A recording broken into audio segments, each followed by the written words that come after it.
migration as well as the ideas of the Anthropocene, I would like to look through the lens of the global south, you know, to be more precise, through the lens of South Asia, the place I come from. The reason behind my choice of taking South Asia is because South Asia has been the place of the most, where the most of the environmental cataclysm is taking place. One of the, you know, places which is facing the environmental cataclysm the most. So obviously, the relationship between environmental migration and that of the Anthropocene needs to be looked through the lens of the global south, to be very precise, uh, South Asia. So let us go through the main slides. Okay, as I've said that how it means or what it means to bring the issues of environmental migration into a dialogue with the ideas of the Anthropocene. You know, because the idea of the environmental migration, though not a Excuse very me, Lord.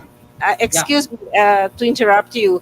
Is there any fan on close to your microphone? Because there is a yeah noise. is it making a problem? Yes, we are having hearing problems. Okay, There's just a such a second. noise, so we cannot listen well your voice. Just a second. So Just a if second. it's possible, you can put your fan a little bit away from you, Yeah, yeah, from the yeah. microphone at least. Just is it fine now? I think it's better now. Thank you. Thank you, Zaid. Okay, coming back to my presentation, what I'm trying to bring is the issues of environmental migration and the idea of the Anthropocene into a mutual dialogue with each other. The environmental migration has been the topic of intensified debate, discussion, and dialogue at the present time across the world. And when it's there has been an attempt to understand or relate environmental migration from the perspective of the idea of the Anthropocene. Okay. But what is my addition is that, first of all, the idea of the environmental migration, as well as the idea of the Anthropocene and the mutual interrelationship between the two, has to be seen through the lens of the global south. Why it is essential? It is essential because when we speak of the global south, then this interrelationship between the Anthropocene and the environmental migration takes an uh, uh, entirely different hue, an entirely different equation comes up. Now, the problem is that not only are these two areas, I won't call it a very segregated, well-defined disciplines, neither the Anthropocene nor the environmental migration. I would rather like to call it an area of study. Now, not only are these two areas of study still not well framed, but they also often generally avoid any concrete discussion on issues of the realities of the global south, because we have come across numerous discussions, we have come across numerous conferences, seminars discussing about environmental migration, the way out from the environmental migration. We faced an intensified crisis regarding environmental migration since the beginning of this century. We have, at the same time, we have almost tried to define Anthropocene, but the paucity or the lacuna has been that there has been very few attempts, rather very sporadic attempts, about trying to understand this mutual interrelationship between environmental migration and the Anthropocene through the lens of the global south, or trying to understand the realities of the environmental migration in the global south.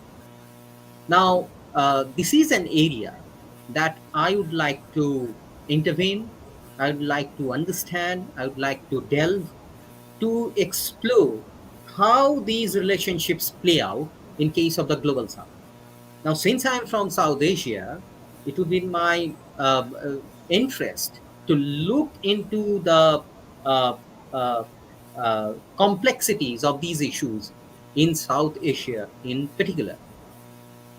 Now, as I said, that the notion of environmental migration is still very problematic, because this phrase or the idea of the environmental migration is still not well defined, is still not well categorized, you know, and there are questions as to whether environmental migration may be considered at all as a distinct form of migration, because we have come across numerous theories of migrations. Mostly they are political at the core. We have come across humanitarian crisis that takes its root from problems with politics, from problems with society, be it in Europe, be it in the Middle East, be it in the Southeast, be it in Myanmar, where the problem of the Rohingya was involved. So whenever we have come across with issues of migration, we have come across issues mainly that are associated with political issues, with social issues, with cultural issues. And this idea of the environmental migration is still appears to be very new. So there is still a very kind of this idea of the environmental migration is still not well structured, and that is why it appears very problematic. you know and questions has often been raised that whether environmental migration may be regarded as a migration at all, because there is no structured, there is no well formatted way to discuss, to delve into the issues as yet. Okay. Now, uh, despite the fact that we are still grappling about how to define environmental migration, because still now the idea of the environmental migration or the idea of the ecological migration is used very loosely. But very interestingly, we see that the Intergovernmental Panel on Climate Change in 1990 warned way back in 1990 that the greatest single impact of climate change would be on human migration. So, though not well defined till now, though not environmental migration has come up as a very segregated branch of study, the way migration studies has come in. Because I tell you, in South Asia, there is a specialized discipline of research. They call it the migration study, and even there, hardly we find the reference to the idea of this environmental migration. So the idea of the environmental migration may not be well structured, be it in the West, be it in the East. The East is coming up, obviously. But we see that the hint of the problem regarding to environmental migration or migration in general, and how environmental migration is related to climate change, was given way back in 1990 in the Intergovernmental Panel on Climate Change. Now, the term environmental migration may be used to refer to the process of movement of people due to sudden changes in climate or weather pattern, or when ecological sustenance in a particular place becomes unbearable. So, similarly, the people who are involved in such displacement may be referred to as ecological refugees or environmental refugees. So here also that similar problem with categorization, similar problem with definition about who could exactly be regarded as the environmental refugees, who could exactly be regarded as ecological refugees. And the problem is very natural, because when we are failing exactly to define what environmental migration should exactly be, so obviously such problems of definition regarding environmental refugees and ecological refugees would crop up. But to keep it very simple, we would like to define environmental migration to refer to the process of the movement of people that arises due to a sudden change in climate patterns, in weather patterns, or when ecological sustenance in a particular place becomes unbearable. And when it becomes difficult for anybody to sustain in a particular place, then the only choice is to move on. But then it's easier said than done. Once somebody moves on from an existing biome, once somebody moves on from an existing geography, it sets on an entirely new chain or sequence of events. A sequence of events that may not be always very good. Now, interestingly, climate change itself does not displace people directly, often, or calls people to move. Rather, what happens is that it worsens the environmental vulnerabilities that make it difficult for people to sustain. When climates change, when weathers change, then the parameters of sustenance in a particular place is also changed. Now, our existence, the human existence, or the existence of a particular ecosystem in a particular place, in a particular geography, becomes possible because of certain parameters, certain standardized parameters. And if those standardized parameters fluctuates even if a little bit, then it becomes very difficult to sustain in that particular place. So often, when it comes to the idea of climate crisis and the idea of the climate crisis leading to ecological changes, which in turn leads to ecological movement or environmental movement, creating environmental refugees, then climate change may not directly influence the movement of it. But what it does is that it worsens the environmental vulnerabilities that in turn makes it very difficult for people to sustain in any particular place. Now, then the question arises, how is then environmental migration related to climate change and in turn to the Anthropocene? This is the question that I am trying to explore. The interrelationship between environmental migration, the relationship between environmental migration with climate change, and to that of the Anthropocene. Now we know that the word Anthropocene was coined by the Dutch chemist Paul Crutzen, and it refers to the belief that humans have so altered the planet that it amounts to a new geologic epoch, even though most visible human effect on the landscape may in some ways be the most transient. Now, when we try to define Anthropocene as a new geologic age, we are basically trying to do it from the perspective of science, from the perspective of objective study, scientific study that looks for proofs, that looks for documentation in stratigraphy, in paleontological evidences. Now, the whole idea of the Anthropocene rests on the belief that we, the humans, have altered the standardized existing conditions of the humans and other living organisms so much that it has initiated a new geologic epoch, a new geologic age that we have named as the Anthropocene. Now, this change, the change or the proof of the influence or the human influence may not be visible to the human effect to the human eye right now as far as stratigraphy is concerned, because in most cases some of these proofs, some of these documentations, paleontological documentations, stratigraphical documentations appears to be most transient, because when we speak of a geologic age, we speak of millions of years, we speak of at least thousands of years. So though there has been human influence to a large extent, and many want to categorize such influence and rename this age as the age of the Anthropocene, the evidence of such influence may not be initially very visible and mostly transient.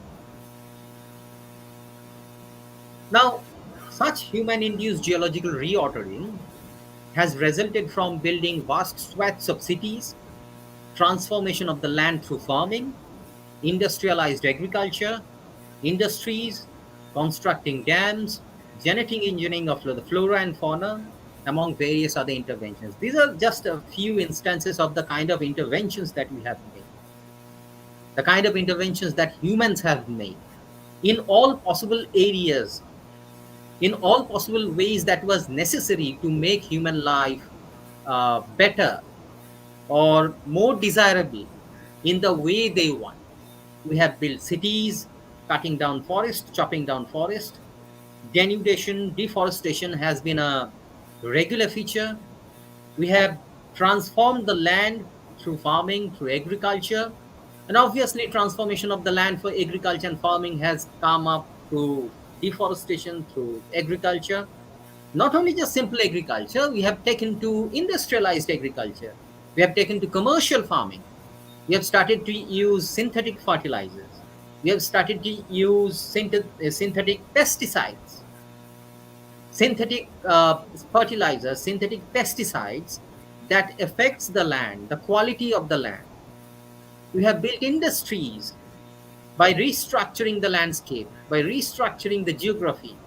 We have constructed dams on rivers, even often on oceans at times, to check water to come in. We know the instance of Netherlands in Europe. We have constructed innumerable riverine dams, and construction of innumerable dams basically destroys the riverine ecologies.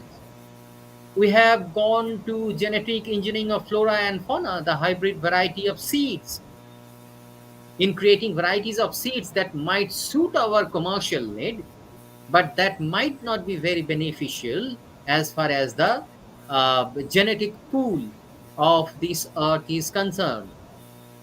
Now, through various ways, we humans have made various interventions, and I'm trying to link such interventions to the Anthropocene as well as to the environmental migration as well.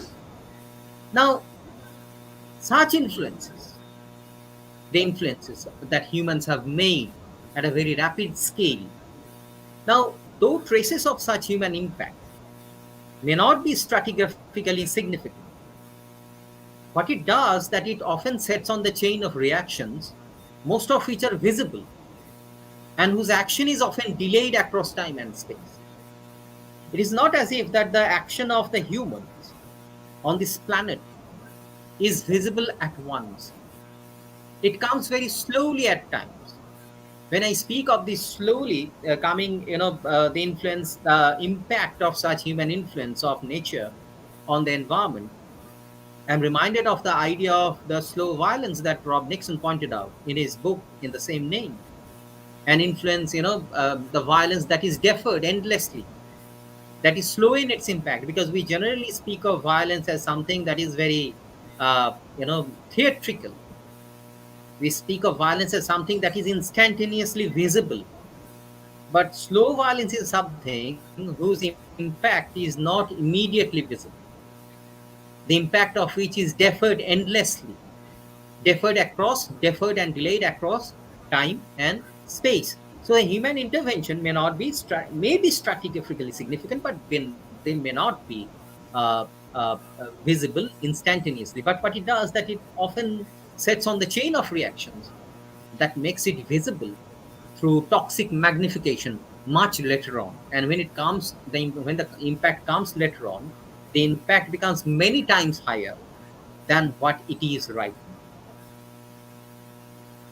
Then the question is, how then to understand the Anthropocene environmental migration relationship through the perspective of the global South, or through the perspective of South Asia.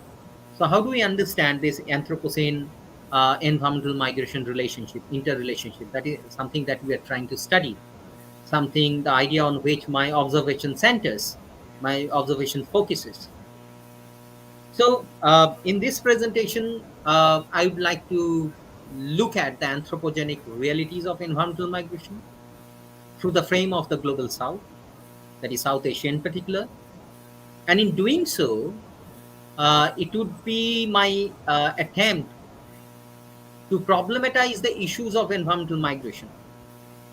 And in order to see through beyond the Western normativity of climate change or the Anthropocene, I'd like to go beyond the Western normativity of the ideas of the climate change or the ideas of the Anthropocene.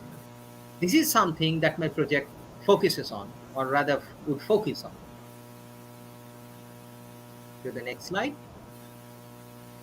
Now see, while recent debates on the Anthropocene, recent debates on climate change and environmental migration have come to recognize humans as the singular agency who is primarily responsible for environmental deterioration, leading to environmental migration and people becoming ecological refugees. Its singular emphasis on the anthropos often ended up bailing out the rich north of its complicity with such destructions. Now, the problem with the idea of the Anthropocene is that it accepts the fact that the human intervention on this earth has been on such a wide scale that it has initiated a new age, or rather, it should be regarded as a new age, a new geologic age. It accepts this fact of human intervention on the earth, leading to climate change, leading to weather patterns, leading to change in all possible standardized parameters that makes life sustainable on earth. But the conceptual fatal flaw of the Anthropocene is that it generalizes the idea. It generalizes the idea of human impact on the environment, refusing any other often refusing any other parallel ideas or alternative ideas. And in doing so, it often bails out the rich north of its complicity with such destruction. It occludes the problem that was inherent with the model that the rich north followed. This is the problem with the idea of the Anthropocene from the West. This is basically the problem with the debates on Anthropocene. And I would like to focus on this and bring to the fore the parallel and the alternative ideas. Now, much aesthetic and philosophical green thinking, particularly in Western Europe and North America, has for long blamed the anthropocentric hubris for the ecological morass in which it has found itself, and the philosophy of the deep ecology as the singular counter philosophy for natural restoration. So it recognized the anthropological hubris. It recognizes our anthropological hubris and the mess that we have created through prolonged and sustained intervention on the geochemical cycles, on the environmental cycles. And it also offers the philosophy of deep ecology as a singular counter philosophy that is essential for natural restoration. This is also another radical approach, that is, you need to get out of this problem, then just celebrate nature almost as a sacred temple. Almost as a sacred temple where humans are seen mostly as encroachers. Where nature is seen very much as pristine, beyond human intervention. Now, this is another radically opposite approach to that, in order to almost as a counter philosophy that is essential for natural restoration. Now, regarding the idea of the Anthropocene, we see that the concept of the Anthropocene represents a very, very normative Western discourse. And such a Western discourse blurs the differentiated perspective, as I said, on historical responsibility of such dramatic global change. The idea of the Anthropocene might appear very objective at times. The idea of the Anthropocene might appear to be theoretically very tempting. But the problem is that it generalizes the problem at hand, and it often blurs the differentiated perspectives on the historical responsibility of such dramatic global change. Is everybody equally responsible? If we are into an environmental mess, if we are into a climatic crisis, is then everybody equally responsible for such a dramatic global change? That is also a question that we need to think at in order to arrive at a very balanced understanding of the facts. It's not it's the idea. So my idea is that the idea of the Anthropocene appears very normative. It should not be as it is, the way it is understood in the West. So is there some kind of parallel ideas? We need to focus on that. Now, trying to understand the Anthropocene through the lens of the global South entails a critique of the presumed normativity of the Anthropocene. So there are innumerable questions as far as this idea of the Anthropocene is concerned. One of the questions is that whether Anthropocene is an overarching concept that explains the realities of humans across race, class, and gender. Does other normative idea of the Anthropocene takes into consideration ideas of race, ideas of class, and ideas of gender? Or does it really generalizes things? Now, the second question that I would like to see, how does it affect or impact discourses around globalization, discourses on progress and development? These are key issues as far as South Asia or the global South is concerned. Does Anthropocene really address questions on globalization? Does Anthropocene really address questions on progress, questions on development? Because I feel these ideas of globalization, these ideas of progress, these ideas of development are basically often colonial and often neo-colonial ideas that is applied often to the global South. How do we understand globalization? How do we define globalization? Is the idea of globalization the same in case of the first world countries as well as the third world countries or the global South? Is the definition of progress the same in the first world countries as well as the third world countries? Is the definition or the idea of the concept of development the same in the first world countries as well as the third world countries? If yes, or if not, how does Anthropocene address these ideas? The idea of the Anthropocene. So these ideas needs to be brought into dialogue with the idea of the Anthropocene. And finally, I would like to address issues about global power struggle and scientific knowledge production in defining solutions. So it's very interesting to see if the idea of the Anthropocene, the idea that has mostly emerged from the West,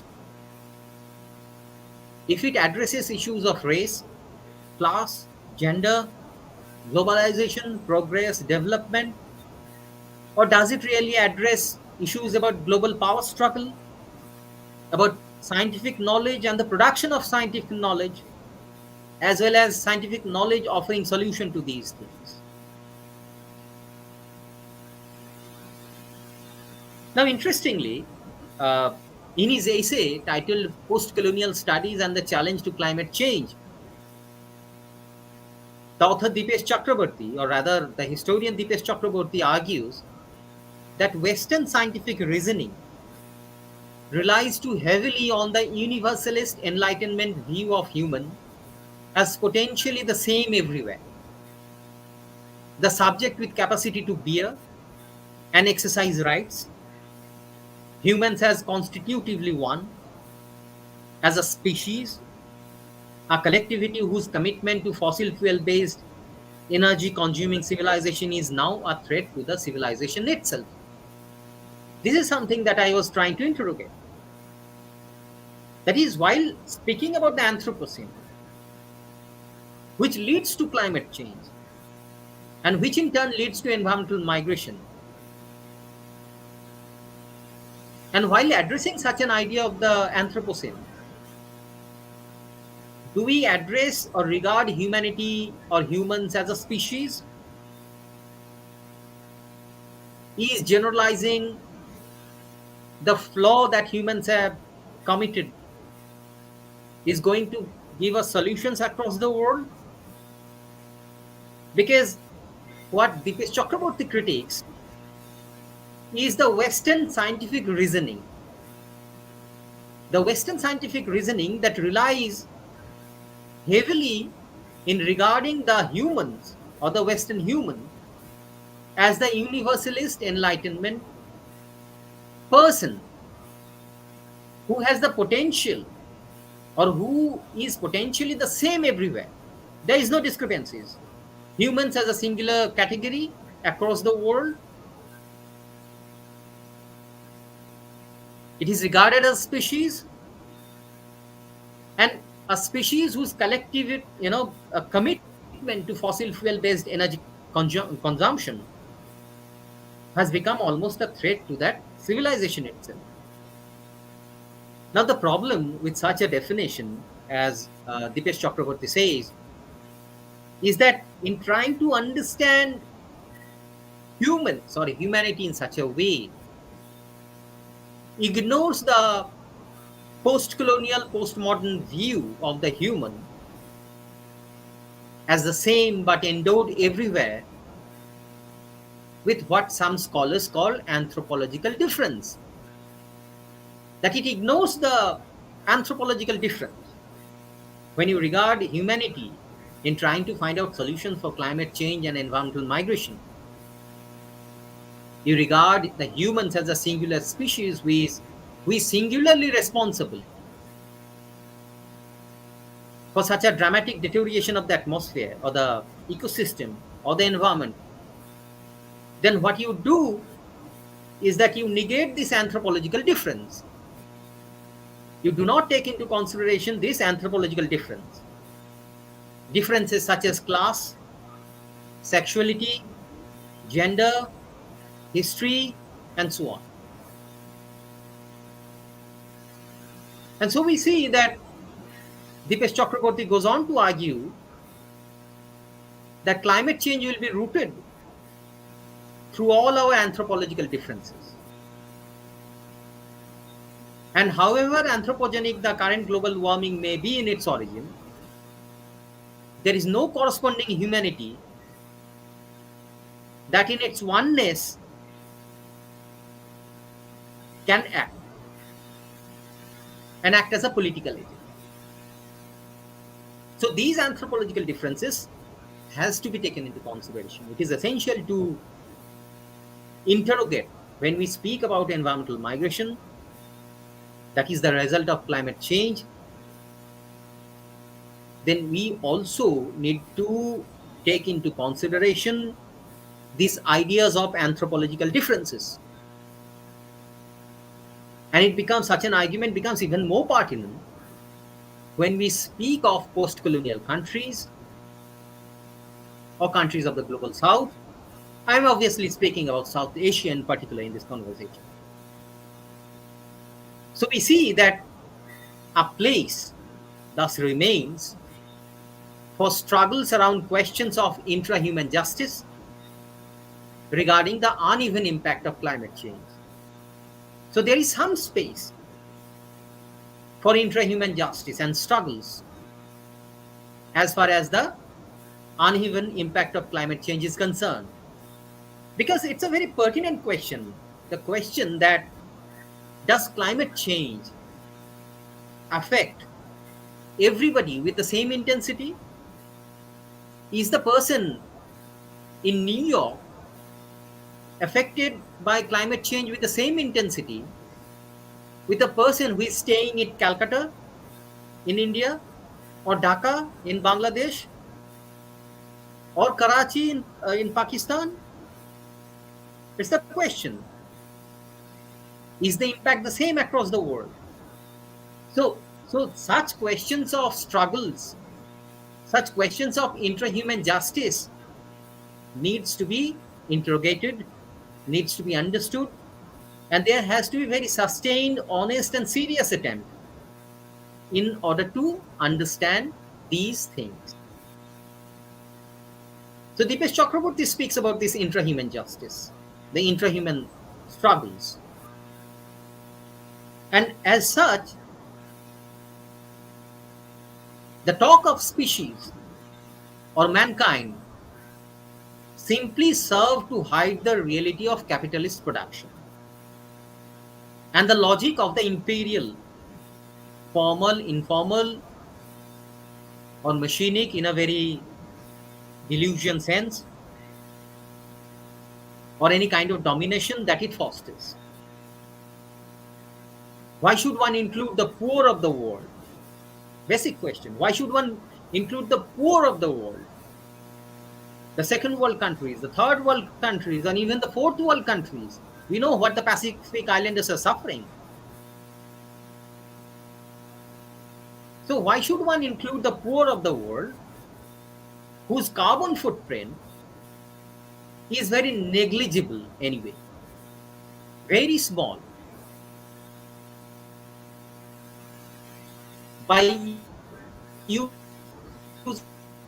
of such all-inclusive inclusive terms such as species,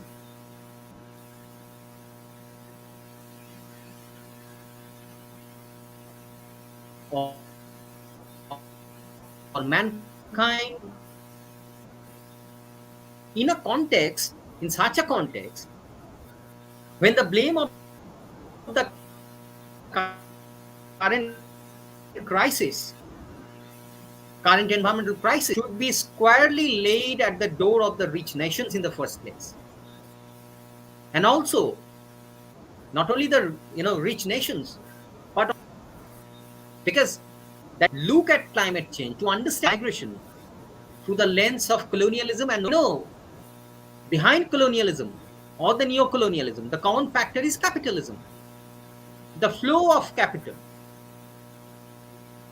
Colonialism might have ended with almost with the Second World War, with the emergence of numerous independent nations.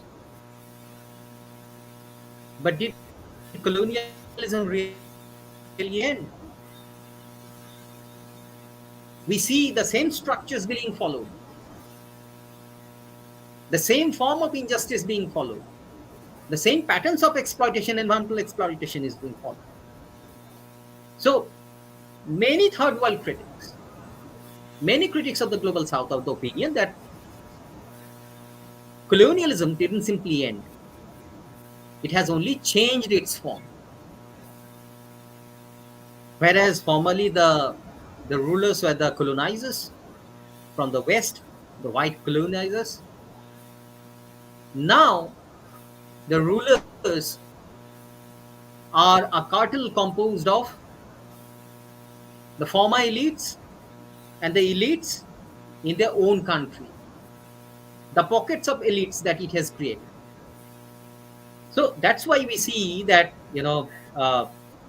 what Dipesh Chakraborty says is that the blame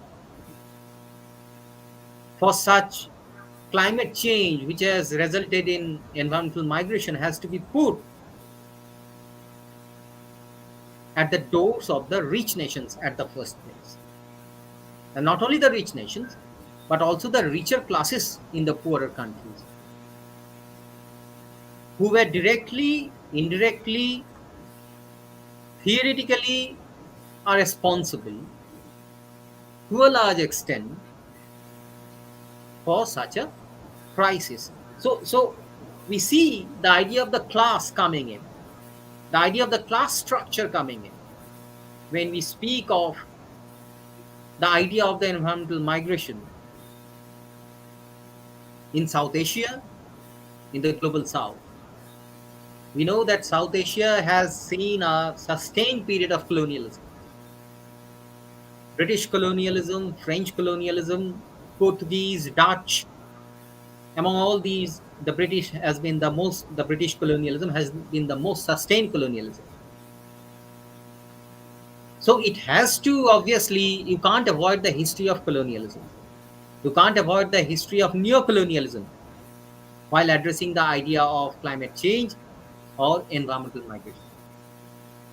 So the idea of regarding human beings as a species, as a whole, who is responsible for climate change leading to environmental migration, appears to be flawed to a certain extent, at least when discussing ideas with regard to the global south or South Asia. Because it has to be sieved against ideas of colonialism, the ideas of capitalism, the ideas of neo-colonialism, imperialism, and neo-imperialism. So we see that both Amitav Ghosh, in his book The Great Derangement, Climate Change and the Unthinkable, as well as Dipesh Chakraborty, notes about a very common but differentiated responsibility.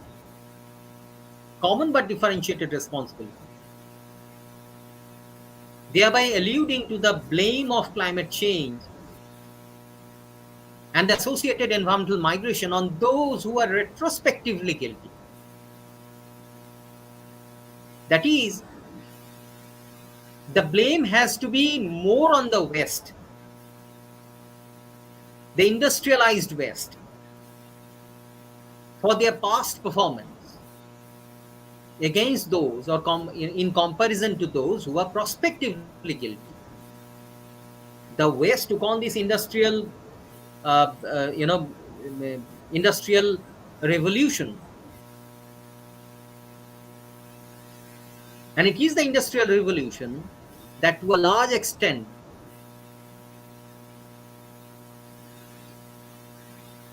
led to the extraction in the colonies.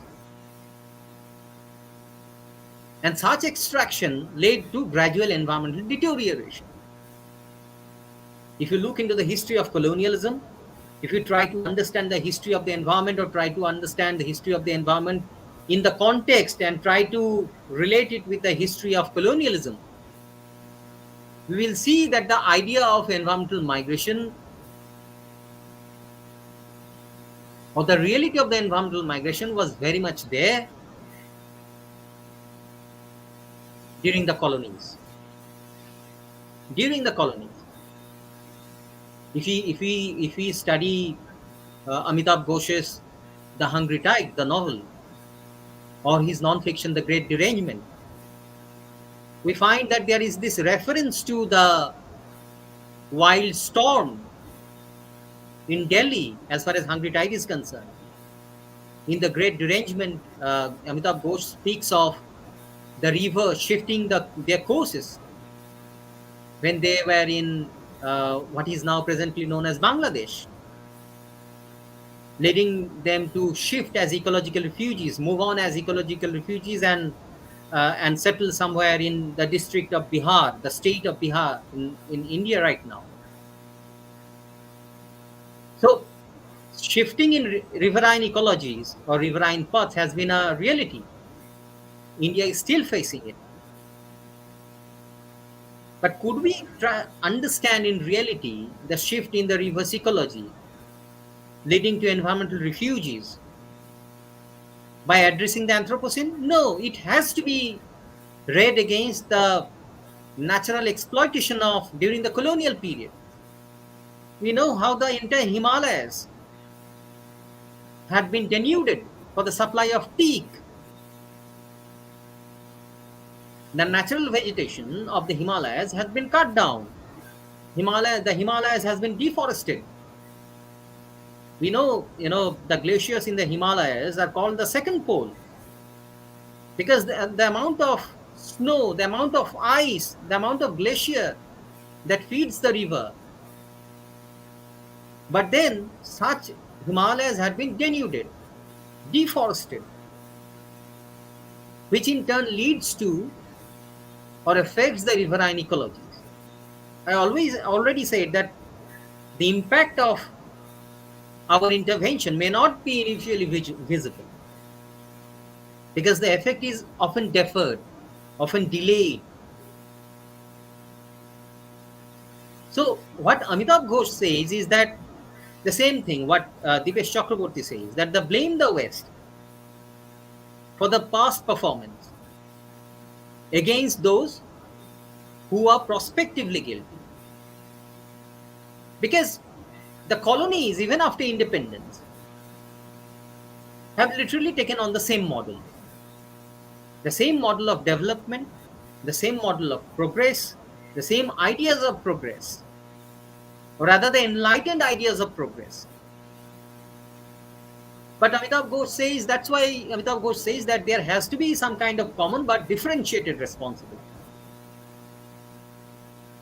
And when we take on this idea of the common but differentiated responsibility, what it does is that it opens up questions on histories of capitalism and modernization. Because without addressing these ideas of the history of capitalism and the history of modernization, we won't be able to address the real question as far as the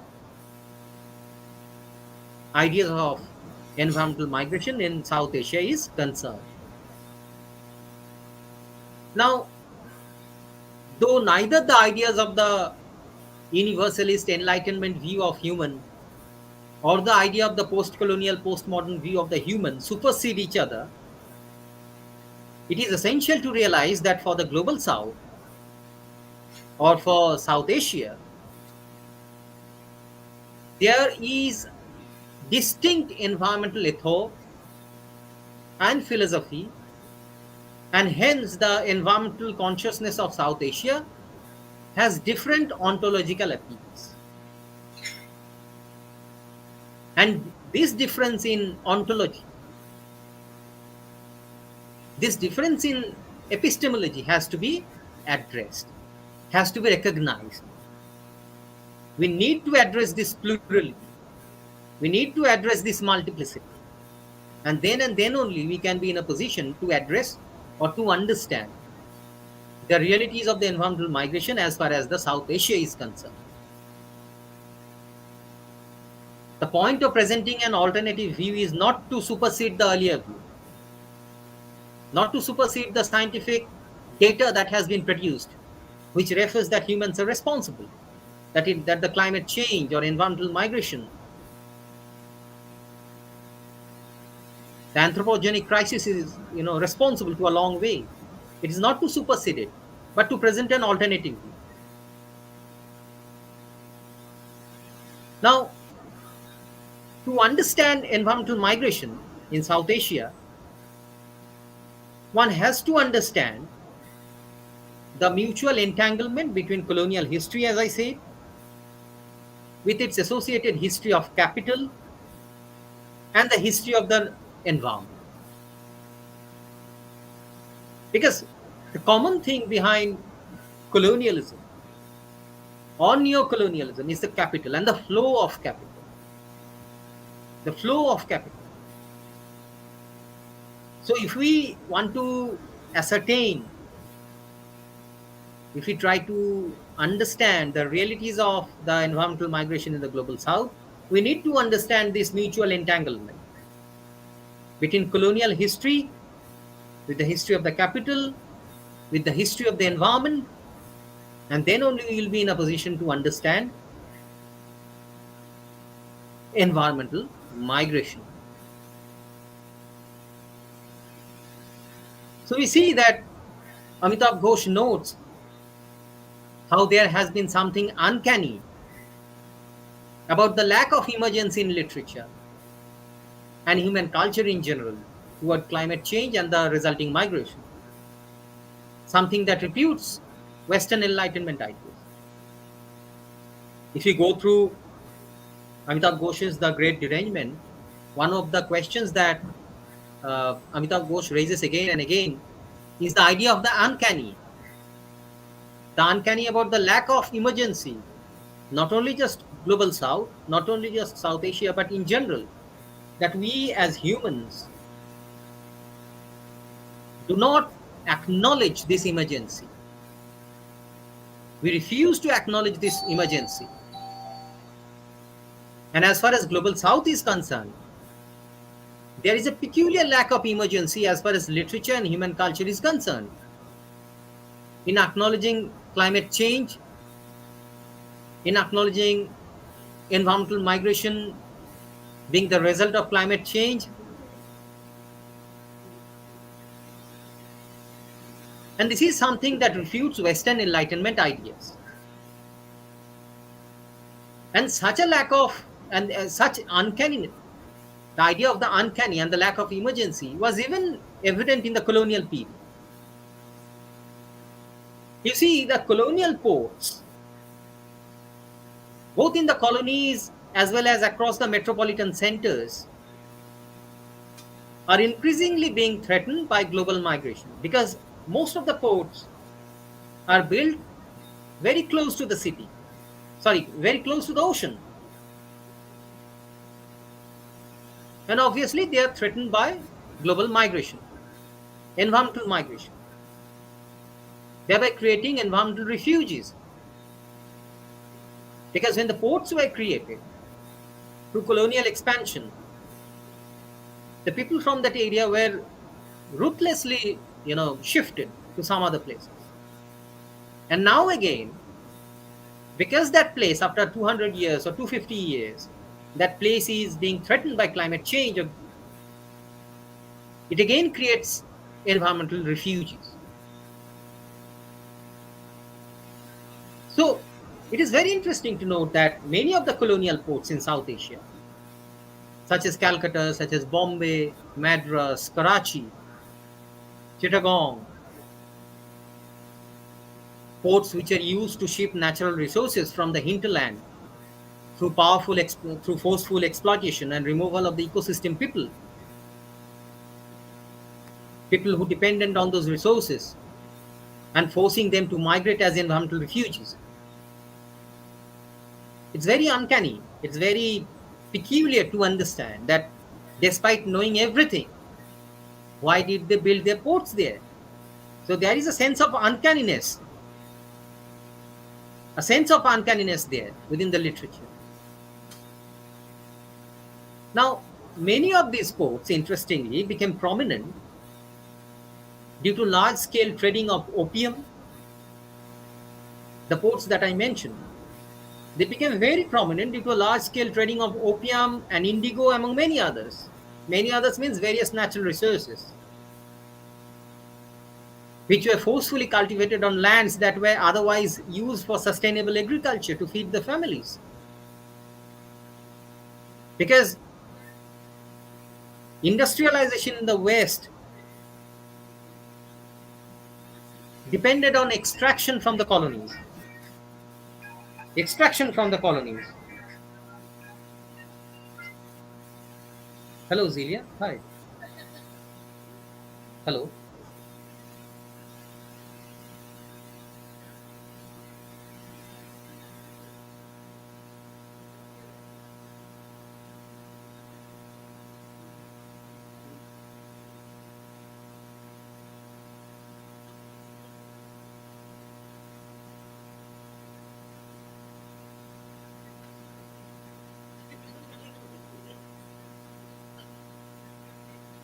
Sorry.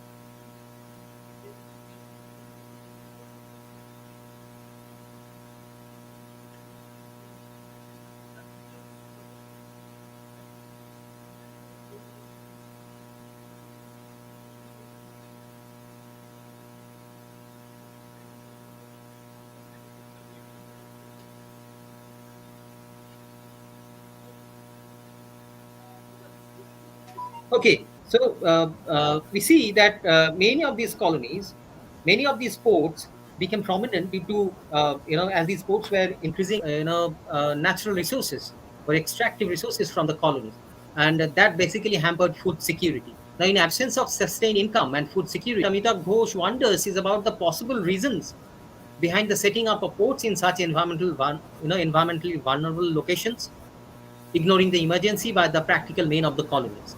Now, one possible reason is that the Westerns were trained to break puzzles into smaller problems until a solution is reached.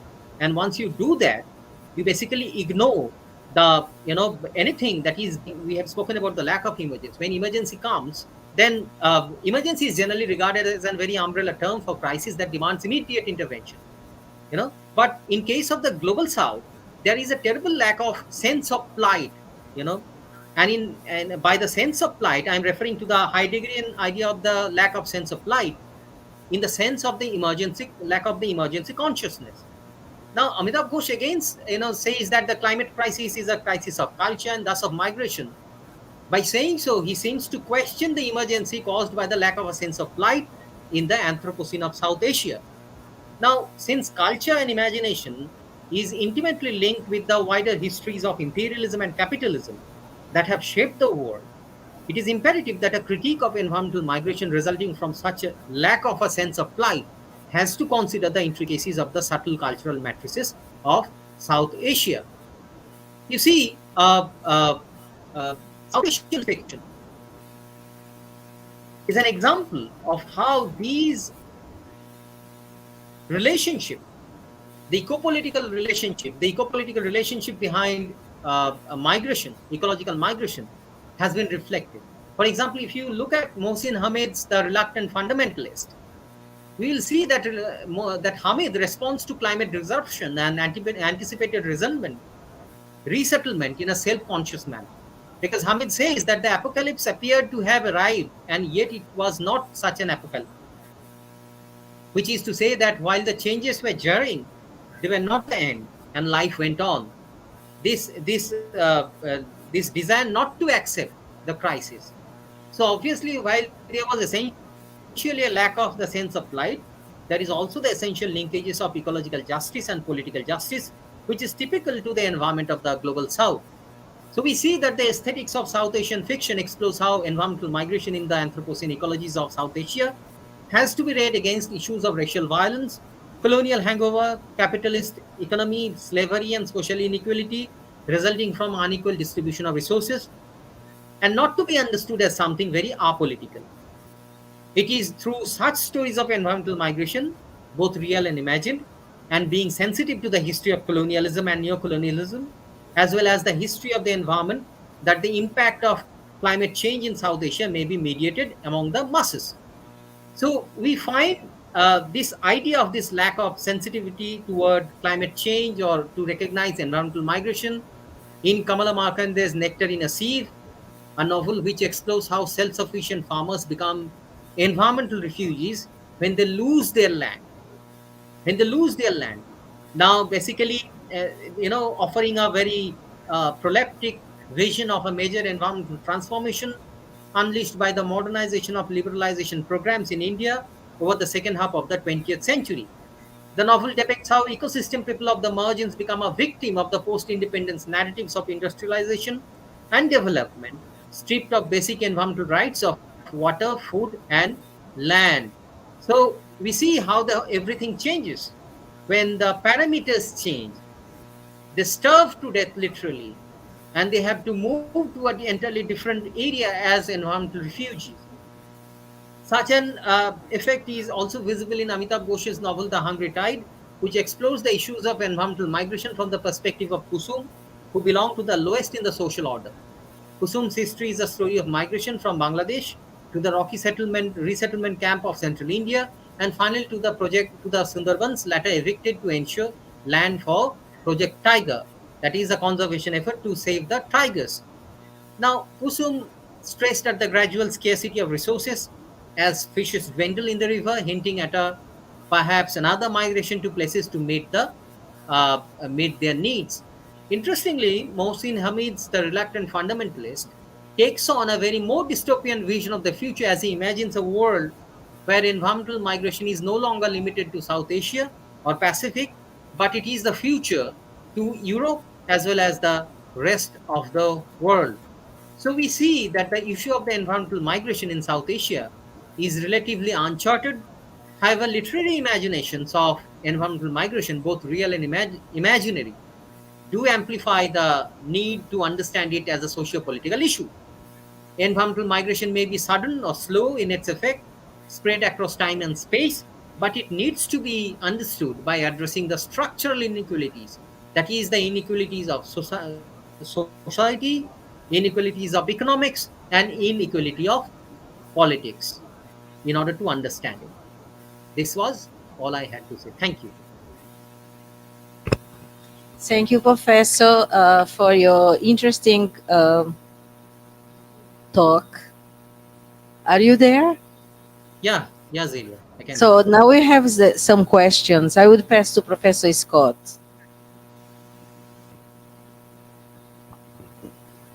Hello, Animesh. This is Scott Slovic. I'm nice to see you on the screen. I'm afraid you can't see me here, but I'm in the room, people in Rio.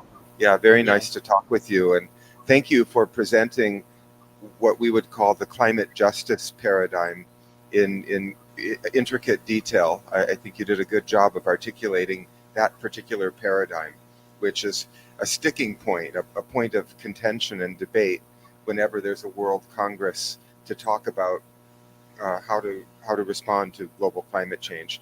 So you've laid out the climate justice paradigm. I think the next step is, to somehow assist the negotiators at the World Climate Congresses so that they can make some progress. The COP meetings, which occur every year or two, these meetings always collapse when it comes to climate justice. They're not able to make any progress in convincing what you're referring to as the rich Western industrialized nations to take on this greater and perhaps morally just burden of being primarily responsible for remediation of global climate change. So I guess my question for you is, how do you think we might convince Western industrialized nations to assume the primary economic burden of climate change remediation? I think that's what you're calling for, but so far the rhetoric has not worked. And speaking of rhetoric, a primary aspect of the rhetoric of your lecture is to distinguish South Asia from other areas of the global South around the world. And I'm wondering whether you think that is an effective strategy rhetorically in convincing the wealthy industrialized West to take on this economic burden. Because I might suggest, and I'd be curious to know what you think about this, I might suggest that it would be rhetorically effective to tell the Western negotiators the global South is not only South Asia, it's not only faraway islands in the middle of the Pacific and other places. The global South is all over the world. Even within the industrialized nations, there are places that are part of the global South and that are particularly vulnerable to the effects of climate change. And to me, that seems like it has a possibility of making progress in the negotiations because of the need for these nations to be thinking of their own self-interest and political feasibility in assuming this economic burden. So I'm just curious to hear you maybe analyze your own rhetoric in focusing on South Asia as distinguished from other parts of the global South in the context of this argument that we're trying to make, for assuming the economic burden of climate remediation. I'm sorry to make that complicated. I think it's sort of a practical question for you about rhetoric. Yeah. Thank you, Animesh. Thank you, Scott, for such a wonderful question. I spoke about South Asia just as a case, but what appears to be the crisis, the reason behind the crisis of climate change leading to environmental migration, those conditions also apply to the rest of the global South, more or less, because the pattern remains the same. Everything remains the same. It's very symptomatic, the problem. For example, if you speak of the Pacific Islands, the Pacific Islands are facing the climate change, the effect of the climate change mostly. The Pacific Island has a history of colonialism as well as the nuclear testing post the Second World War. They are in a severe crisis, and they have often lodged their protest at the international level. As far as the consensus is concerned, there is no other way but to come to a consensus, because there is no one fit all kind of a solution. And until and unless you take into consideration the parameters that are responsible for such a crisis, then the solution is no longer there. We have been speaking about climate change, we have been speaking about environmental migration for long, and there has been sustained environmental and technological intervention. At least there has been attempts and researches, but still we see that the solution is no near until and unless you address the basic questions. Because what I find when I speak of global South is that the conditions are different. When I spoke about Anthropocene, this is something that I question. Is Anthropocene an overarching concept? If we accept that humans are responsible for climate change. What is the way out? Many would say that the way out would be sustainable development. Now the question is, what do you mean by sustainable development, and how much is sustainable? Something that is sustainable to the economies of the West, is it sustainable to the second world countries, the socialist countries, the third world countries, or even the fourth world countries? That is a moot point of debate. So my suggestion would be, obviously, instead of going for a very monolithic idea of the Anthropocene, let us keep our options open for the plurality of the debate. Let the other ideas come in, the ideas such as the ecological Swaraj, the ideas that comes from the Pacifics, the ideas, every ecosystem is based on certain parameters, and we have to acknowledge the parameters. I'm reminded of a essay by Ramchandra Guha. I don't exactly remember the title of that research paper. Ramchandra Guha basically spoke about the problem with conservation. The problem with conservation. We see the conflict between tigers and humans in the Sundarbans, something that Amitabh Ghosh wrote about in The Hungry Tide. Now the question is, there has been attempt to address such a human-animal conflict, but they can't. Well, similarly in South India, there has been problems with the elephants, along with the humans. The real problem is environmental solutions that has emerged in Europe and America has come up with a particular historical background. How can you believe that environmental problems or environmental solutions that is typically American or typically European is going to fit in Indian context? Indian problem needs Indian solutions. Similarly, the problem of the global South needs solutions of the global South, solutions that are attentive to the socio-political history. The one significant factor with the global South is that they have been more or less in general subject to colonialism and neocolonialism. When neocolonialism came, the system didn't change. The same system of colonialism in the hands of different people. It is the same flow of the capital. So when it comes to the question of the consensus at the international level, obviously, the West would be, having their own agendas. The global South have their own priorities. But the basic moot point of concern has to be addressed. And what I feel is that the pattern of capital, the flow of capital, the way economy works in India is more or less the same the economy works in US, or the economy works in Europe, or London, in New York. If there is some flaw in that model, that has to be addressed, and the applicability of such a model has also to be questioned. So in case of global South, two things what I feel very important, rather three things, is that first of all, this history of colonialism and neocolonialism has to be addressed. Second thing, the question of the resource crisis has to be addressed. The third question is the possibility of finding a solution based on local ideas has to be thought of, because you can't think that there would be a scientific solution for everything until and unless the people accept it, unless and until there has been some subjective application to the objective ideas. These scientific ideas won't work, and that's why we are recurrently deferring our deadlines to achieve a sustainable solution. All those kinds of 2 degrees and 3 degrees, that would be the maximum before we can, the world would be in a complete chaos.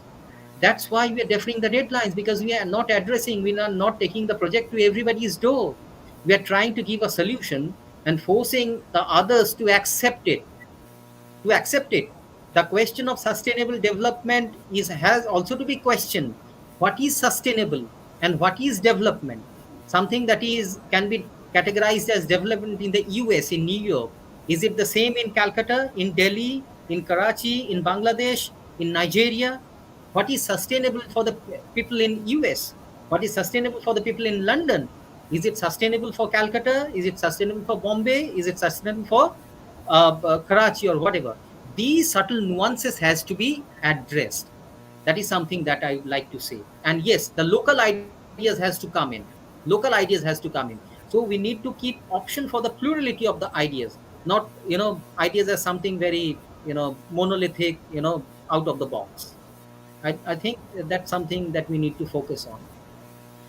Um, any more? No? Okay, there is someone here. What's your introduce yourself? There is. Hello, Professor Roy. My name is Hi. Flavia. It's a pleasure to meet you. I would like to ask you a question about the term Anthropocene.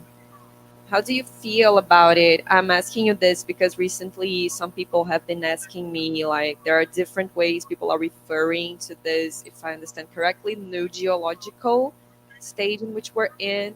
And I'd just like to know, how do you feel about those different names that have been coming by, like Cthulhucene and many others? And do you find it useful? Because my first impulse is to say this is not the point, really, how we call it.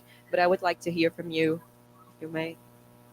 Thank you for such a wonderful question. Actually, Anthropocene at the very basic level basically means that human intervention on the art has been so much that humans have affected the art ecosystem in such a scale, at such a rate, that it could be regarded as a separate age. You know, it's basically a geological age.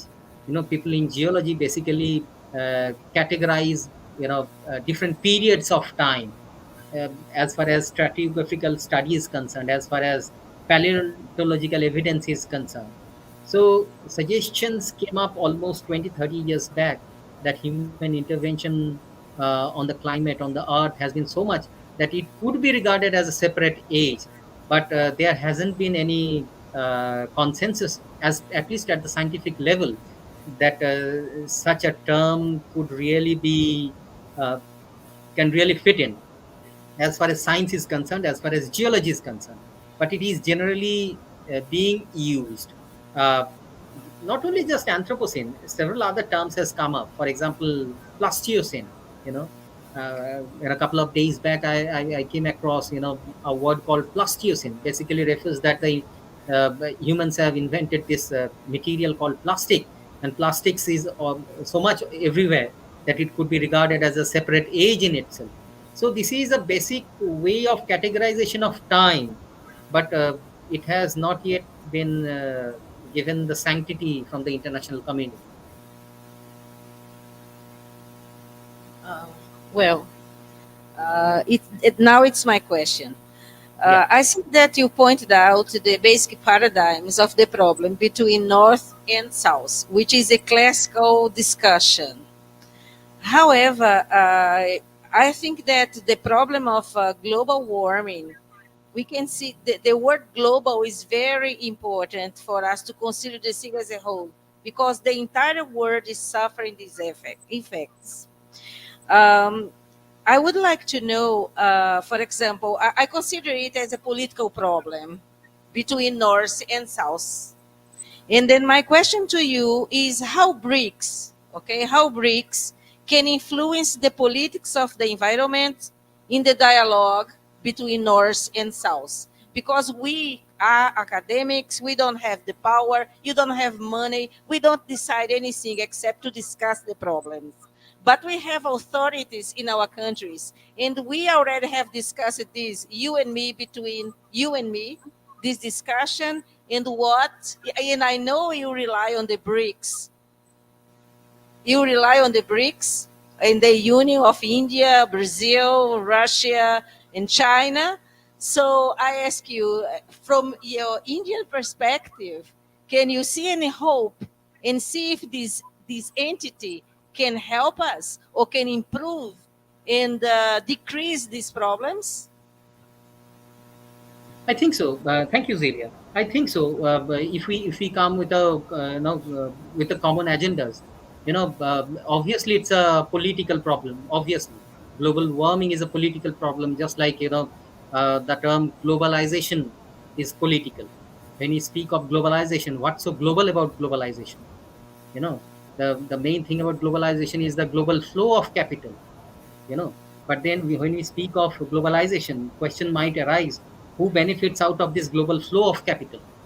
You know, anyway, that's a different question.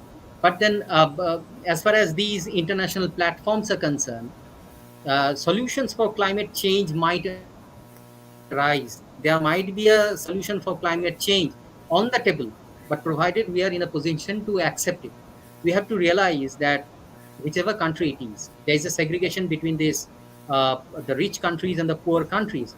And what is the conflict all about? The conflict all about is about economy. Where is the disparity? The disparity, where is the lack of consciousness? The lack of consciousness is about economy. You know, the rich countries feel that they are not going to, lower their carbon footprint because that would impact their economy. And impacting economy means less money. Less money means less political control. Less political control means less control over industries. And it's basically a feedback loop kind of a thing. If you come to the global south, the global south literally follows the same economic model, but their argument is that we are much behind than that of you. Simply, we are much behind that of you, that we had a sustained period of colonialism. There had been a sustained, this is still a period of neo-colonialism, you know. So we need to reach a particular level of affluence, that is our mandate, that is our priority. That is where the consensus gets stuck. It is not as if that the global south is following an entirely different model. It's not at ease. What I feel, it's a common model, and that's why I feel that the solution to the problem about global warming or climate change leading to environmental migration is to understand the flow of capital and the structure, understand the structure and the pattern of the flow of capital. Is there any other alternative way that has to be brought in? Because the global south is following the same model, no other different model, so a consensus has to be there. Consensus has to be there. Thank you very much. And now one particular question. It is concerned about the literature and its role in the global south. How literature can influence, at least to inform us and discuss the problems related to climate changes. How is literature in India about this? Literature in India regarding climate change has been there, and it's coming up. Really, it's coming up, though sporadically. Aesthetically, literature might document the real as well as the imaginary life and give you an idea about what's going to happen. We see many of the climate change novels, or the novels that speak about climate change, speaks of a dystopia, something that's going to happen in the future. In that way, that would give you a glimpse of what's going to happen in the future.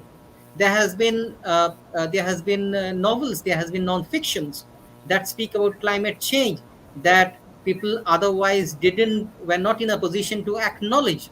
For example, there is one novel called Indra Sinha's Animals People that documents the Bhopal gas tragedy.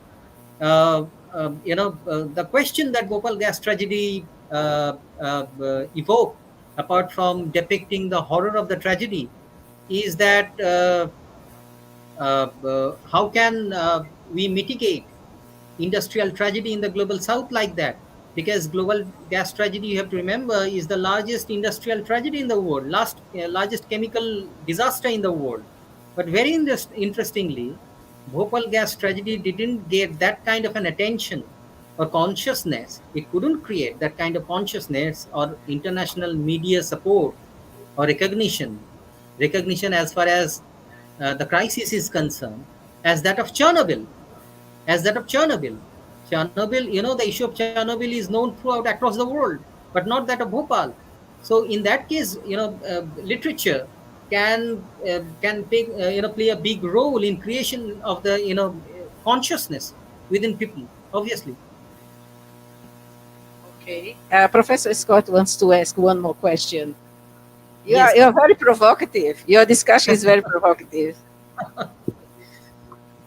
Oh, so the first, Animesh, I wanted to mention throughout your lecture, I was listening for you to use the word refugees.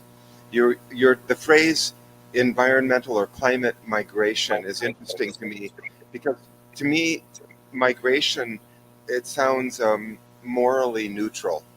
Migration just means movement.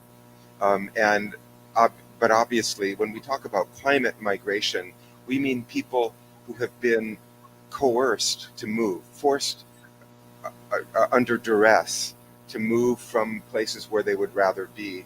So I'm curious about the choice of the phrase that you used throughout your lecture and in your title on migration rather than refugeeism, because I think we're talking about an extreme crisis of migration, which to me at least, and you may disagree, to me it seems better described as a climate refugee situation rather than simply movement or migration.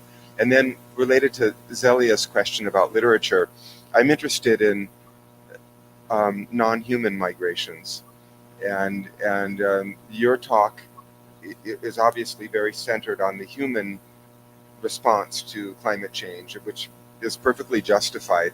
But of course, we share the planet with many other species, and quite a few of them also are finding their habitat changed and their own, feeling the need to move. And one of the most famous works of climate literature, climate fiction in the United States, actually uses climate migration, I guess you could say, as a central motif. This is Barbara Kingsolver's Flight Behavior. And the entire premise of the story is that a famous type of butterfly, the monarch butterfly, has migrated to a place where it usually doesn't spend the winter. Due to climate change, its migratory pattern has been disrupted. So I guess I would just say it might be worth thinking of climate migration not only in the human context, but the context of non-human species. And a literary text that does exactly that is Kingsolver's Flight Behavior. But I guess my main question for you would be about the word migration versus refugeeism, which you started to use at the very end of your talk. Yeah, thank you, Scott. Just like the idea of environmental migration, the idea of environmental refugees is still not well structured, because there has been some debates, discussion, and dialogue about what it exactly means. But then, when I speak of climate refugees, I generally try to mean people who have been forced to vacate the place. They have been forced to vacate the place not simply because of climate change, because climate change doesn't come by itself. It's not the single factor. It creates that kind of situation, a situation where sustaining becomes very difficult. Sustaining becomes very difficult. Migration has always been there. For example, you see uh, uh, the migration of the ecosystem people, what Madhav Gadgil and this Ramchandra Guha calls ecosystem people. Ecosystem people refers to people who depend on who directly depend on the ecosystem, directly, the indigenous people, the tribals.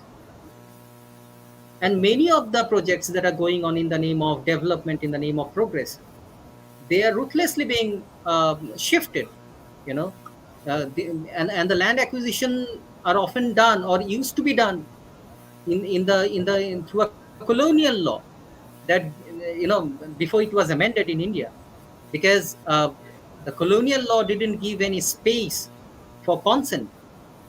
So I would like to mean, by climate refugees, I would like to mean that not directly by climate, but also the effects that changes in climate causes through the intervention, because of the intervention of the humans, causes that are, effects that are delayed, effects that are, on a long term basis, not even immediately, may not be immediately. For example, when I was thinking about this great derangement of Amitabh Ghosh refers to how they became ecological refugees. and they became ecological refugees because the river Padda, the Ganges, the part of the Ganges that enters into Bangladesh, was changing its course. Now, while at one hand you will find that the changing of the course of the river is very natural, but on the other hand, you will also see that this change is also because of human intervention. The way there has been colonial intervention in the Himalayas, the forest that you see in Himalayas is not the endemic forest of the Himalayas. It was rather, it was rather planted by the colonial. It's basically the teak, which were basically commercially very fruitful for them. So even now, the denudation, the deforestation that is happening in the Himalayas, that is leading to the change in the course of the river. The dams that we have created, the dams, especially Farakka, that we have created on the Ganges, it's leading to the change in the course of the river. Now, what Amitabh Ghosh says is very instantaneous, that the river is changing its course and they were forced with no other option but to move. But what about with other things? For example, with this discourse of development and progress, in India, for example, the Green Revolution. That is, Green Revolution, is a project in which, in order to increase the productivity, indigenous method of growing or cultivation or farming was replaced by industrial agriculture. And when industrial agriculture comes in, there is this comes up this idea of the synthetic fertilizer, synthetic uh, pesticides. And the long term effect of this use of pesticide and synthetic fertilizer is that if the land has become acidic, and when the land becomes acidic, the people don't have any other option but to move to newer places. So these effects may not be immediately visible, but these are directly or indirectly related to climate change or change in the weather pattern. Now, by ecological refugees, I would like to mean specifically uh, uh, people who had to shift, uh, who were otherwise directly dependent on the ecosystem, primarily the tribals, primarily the indigenous people. Though such a definition is still open to discussion. Oh, Professor Roy, I think that it's all for this moment. We really appreciated your so many details that you brought us. It was very provocative with many things to discuss, and you could spend hours and hours discussing that. But let Yes. us to another opportunity. We thank very much and wish you a good night sleep Thank you. and Thank you, Zelia. Thank you, Zelia. good morning, afternoon from Brazil. We, Thank you. bye Thank bye. you. Thank you, Thank Zelia. you. Thank you, Take Scott. care. We'll Thank be you. in Thank you. touch. Bye Sure, bye. sure, sure. Sure, sure. Ciao. Bye. Bye. Bye.